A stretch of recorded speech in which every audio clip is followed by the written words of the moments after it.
जय श्री राम, जय बालाजी महाराज। आप सभी हनुमान जी के भक्तों को हमारा सादर नमस्कार। हर साल सिर्फ 2 ऐसे मौके आते हैं जब आपकी सबसे कठिन से कठिन मनोकामना भी पूरी हो सकती है, वो भी बिना किसी रुकावट, बिना किसी बाधा के। गुप्त नवरात्रों में हनुमान जी का एक विशेष उपाय करने से आपकी सोई हुई किस्मत भी जाग सकती है और आपकी हर एक मनोकामना पूर्ण हो सकती है। यही वह समय होता है जब दैविक शक्तियां सबसे ज़्यादा प्रभावित होती हैं और इस समय कोई भी पूजा पाठ या अनुष्ठान करने से शीघ्र फलदायी होता है। जीवन में कोई भी समस्या चल रही हो या कोई भी मनोकामना इन गुप्त नवरात्रों में अतिशीघ्र पूर्ण हो जाती है। तो आइए जानते हैं हनुमान जी की विशेष उपाय के बारे में।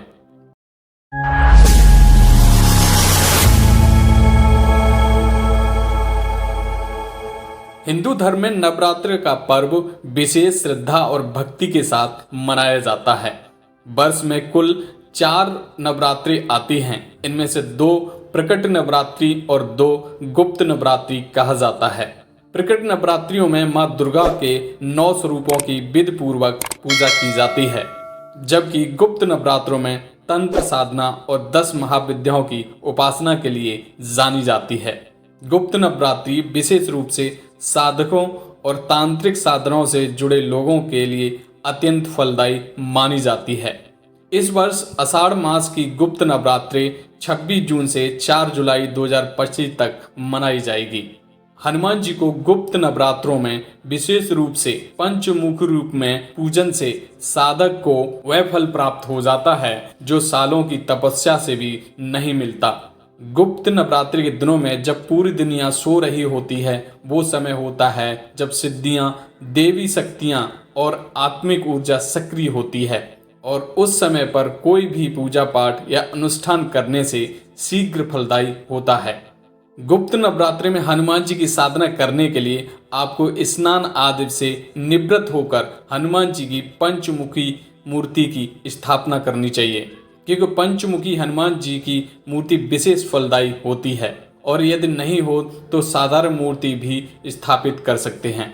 मूर्ति को स्थापित करने से पहले चौकी पर लाल कपड़ा बिछाकर उस पर गंगा जल का छिड़काव अवश्य कर लें तथा हनुमान जी की मूर्ति को गंगा जल से स्नान भी कराएं। फिर हनुमान जी का विधिवत पूजन करें और गुलाब के फूल तथा प्रसाद अर्पित करें। उसके उपरांत हनुमान जी के चरणों में 2 लौंग, 2 इलायची और 1 सिक्का रखें तथा जल का एक पात्र भी रख दें। फिर हनुमान जी से प्रार्थना करते हुए जिस उद्देश्य के लिए आप पूजन कर रहे हैं उस काम की मनोकामना का अवश्य जिक्र करें। फिर राम नाम का 108 बार जाप करें और 5 बार हनुमान चालीसा और 5 बार बजरंग बाण का पाठ करें। पाठ पूरा करने के बाद हनुमान जी की आरती करें और अपनी मनोकामना या परेशानियां बोलकर हनुमान जी से हृदय से प्रार्थना करें। उसके बाद लौंग और इलायची तथा अपवित्र जल का सेवन स्वयं कर लीजिए और इस प्रक्रिया को 5 मंगलवार तक ऐसे ही दोहराना चाहिए। दोस्तों, इस ब्रह्मांड में कुछ भी असंभव नहीं है, बस सही समय, सही उपाय और श्रद्धा चाहिए। और हमारे हनुमान जी तो अपने भक्तों पर ऐसी कृपा करते हैं कि उसके जीवन में किसी भी प्रकार की कमी नहीं रहती। जब भक्त अपने आप को हनुमान जी को पूर्ण समर्पित कर देता है तो हनुमान जी हर समय उस भक्त के लिए तैयार रहते हैं। गुप्त नवरात्र में हनुमान जी का यह उपाय आपके जीवन का सबसे बड़ा टर्निंग पॉइंट बन सकता है। तो एक बार इसे जरूर अपनाएं और हनुमान जी की भक्ति का चमत्कार पाएं। दोस्तों, वीडियो अच्छी लगी हो तो इसे लाइक करें, शेयर करें और हमारे चैनल को सब्सक्राइब करें, क्योंकि हम लाते हैं आपके लिए ऐसे ही गुप्त, सिद्धि और प्रभावशाली उपाय। आपसे फिर मुलाकात होगी अगले वीडियो में। आप सभी को मेरा जय श्री राम, जय हनुमान।